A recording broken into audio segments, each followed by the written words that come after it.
Nous parlons aujourd'hui d'une autre difficulté majeure dans la communication interpersonnelle. Chaque message que vous envoyez à un récepteur, il est confronté à un système de croyance qui existe déjà. Nous l'avons déjà dit dans nos précédentes chroniques.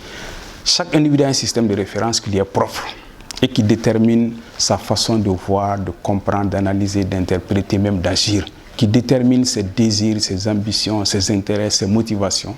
Donc, chaque individu a un système de référence. Chaque fois que vous vous adressez à quelqu'un, vous vous adressez à un système de référence. Et dans ce système, il y a le système de connaissance. Votre message est donc confronté à un système de connaissance qui existe déjà et qui fait que le récepteur analyse le message, l'accepte ou pas. Et ça se fait par mots. Tous les mots de votre message passent par deux mémoires. Il y a une mémoire dite petite mémoire et une mémoire à long terme. Et donc chaque mot de votre message passe d'abord par faire un petit séjour dans la mémoire courte avant d'être accepté, parce qu'à ce niveau, il est traité et admis par les récepteurs avant de passer dans la mémoire long terme. Donc, ça veut dire que tous les mots de votre message passent par une sorte de laboratoire d'analyse au niveau du récepteur. Et chaque mot a deux définitions. D'abord, une définition dite dénotation. Dénotation, ça c'est le sens général que tout le monde connaît de cette chose. Et puis, une autre définition qu'on appelle la connotation, qui est vraiment l'expérience personnelle que vous avez par rapport à ce mot. Je prends un exemple. Les exemples permettent toujours de comprendre. Si on prend, je prends quoi, la vache. Si on prend la vache, tout le monde sait que la vache est un animal domestique à quatre pattes qui nous donne du lait, etc., etc. Bref, si vous allez dans le dictionnaire, vous allez trouver une définition de la vache. C'est ce qu'on appelle sa dénotation. C'est-à-dire que le consensus est fait sur une définition de la vache. C'est ce qu'on appelle sa dénotation. Tout le monde connaît la vache par rapport à ses caractéristiques. Mais à côté de cette définition générale globale, il y a ce que chacun a comme expérience personnelle par rapport à la vache. Peut-être que quelqu'un, quand son grand-père est mort, on allait chercher une vache dans un endroit lointain, ça posait trop de problèmes. Quand tu dis la vache, il va penser à ça. Quelqu'un d'autre, quand il voyageait, il y a une vache qui a barré la route, ils sont restés pendant longtemps sans pouvoir passer. Quand tu dis la vache, lui va penser à ça. Quelqu'un d'autre, il est allé au village pour aller passer ses vacances, il a passé tout le temps à traiter. Il n'a jamais, c'était sa première fois même d'approcher une vache. Tous les matins, il est allé avec ses parents villageois dans les pâturages.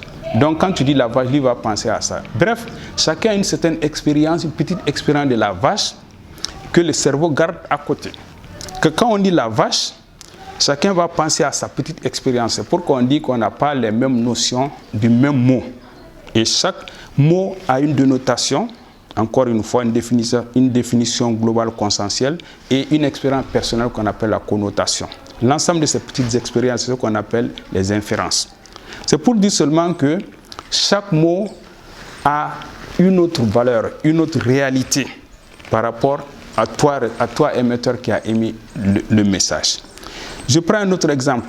Quand on vous parle, vous n'êtes jamais allé au Sénégal, à Dakar ou à Abidjan, quand on vous parle de Dakar, votre esprit fabrique Dakar. Avant que vous voyez Dakar, votre esprit vous donne une certaine image. Quand on dit Dakar, cette image-là vient. Quand bien même vous n'avez pas vu encore Dakar. Mais le jour où vous allez effectivement à Dakar, cette image fictive-là va disparaître pour une image réelle de Dakar parce que vous avez vu différents endroits de Dakar. Donc l'image fictive-là qui existait avant que vous n'allez, ça va disparaître. Pour autant, si nous allons à 20 à Dakar, 20 personnes à Dakar pour une mission, on fait 2 ou 3 jours, on fait une semaine, on revient. Quand on dit Dakar, on ne va pas penser au même endroit de Dakar. Quelqu'un va penser à l'île de Gorée, quelqu'un va penser à la place de l'Indépendance, quelqu'un va penser à Sandaga, au marché Sandaga, quelqu'un va penser, etc. Chacun va penser, l'esprit retient une partie de Dakar qui est différente d'une personne à une autre. C'est ce qu'on appelle les inférences. C'est pour cette raison qu'on dit que le message est confronté à des croyances et chaque mot est traité en fonction de la dénotation et de la connotation et accepté par les récepteurs. Donc ça pose un problème. C'est pour cette raison qu'on demande souvent des messages concis des messages précis. C'est pour faciliter justement l'acceptation de votre message par les récepteurs qui, encore une fois, confrontent votre message à ses propres connaissances, ces connaissances qui sont déjà là. Et là-dessus, il est même déconseillé souvent d'utiliser le verbe être parce que le verbe être présente les choses de façon objective et réaliste. Ne dites pas Bamako est une belle ville, dites Bamako me plaît. Là, vous prêtez à moins de discussion et de contestation. Ne dites pas cette fille est très gentille, dites seulement avec moi elle est gentille, vous prêtez. Donc, de façon générale, le verbe être, il faut l'éviter autant que possible parce que c'est un verbe qui présente les choses de façon objective et très discutable.